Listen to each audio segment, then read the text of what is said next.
Hey everyone, welcome back to Shoot Happens. Alex here again, and thanks so much for tuning in. Now, if you're new here, well, I drop quick, no-fluff videos to help you get better behind the camera. Now, if that sounds like your vibe, well, do me a big favor and go ahead and give this video a like and hit that subscribe button so you don't miss any future episodes. Today, we're going to be tackling a question that almost every single beginner photographer asks at some point. Should I shoot RAW or should I shoot JPEG? Now, these two little file types can make a big difference, a huge difference in how your photo turns out and how much work that you do after you click the shutter. So let's break it down in plain, simple to understand English.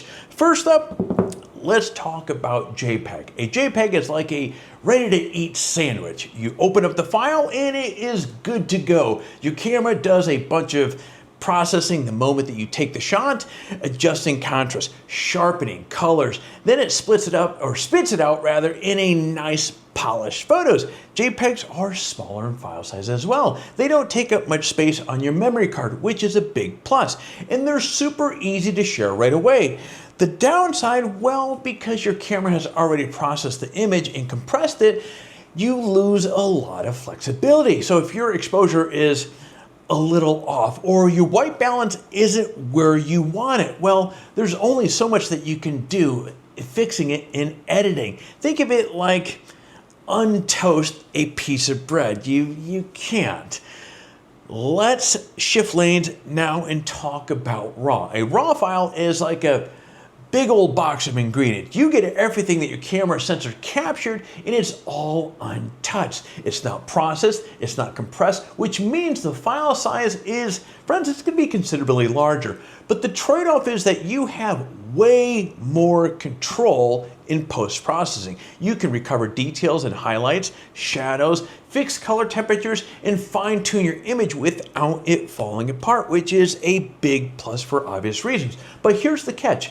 RAW files, well, they need to be edited. They're not as ready to go as JPEGs, and you'll need software to open them up and process them. So if you're taking casual photos to post them on social media, JPEGs might be all you need. But if you're planning to really polish your shots, especially like landscapes, portraits, or client work, RAW really gives you way more creative freedom. And here are a few real world example. So if you're at a kid's birthday party, shooting quick fun moments that you want to upload that night, well, JPEG is going to be perfect.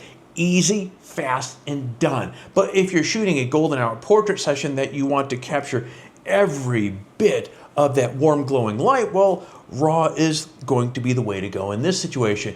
It'll give you the editing flexibility to make those photos really shine. And if you're not sure which way to go, well, luckily, most cameras, well, they let you shoot both RAW and JPEG at the same time. That way, well, you've got the ready-made JPEG for the instant sharing and the RAW file when you want to flex those editing muscles later. And at the end of the day, neither RAW or JPEG is quote-unquote better across the board. It's all about choosing the right tool for the job. And we've spoken about this over and over again. Photography is full of just the right tools for the job, and learning when to use them is key. JPEG keeps things simple, fast. RAW gives you the power and control. Now, if you've got more questions about these file formats, friends, that's all I got in this video. Drop those down below in the comments down below. I love hearing from each and every one of you, and I'm happy to help. Well, with that said, I'm going to be shutting off the cameras. If you found this helpful, check out my other Shoot Happen videos for more beginner-friendly photography tips. Thanks again for watching. Remember, when in doubt, keep on shooting.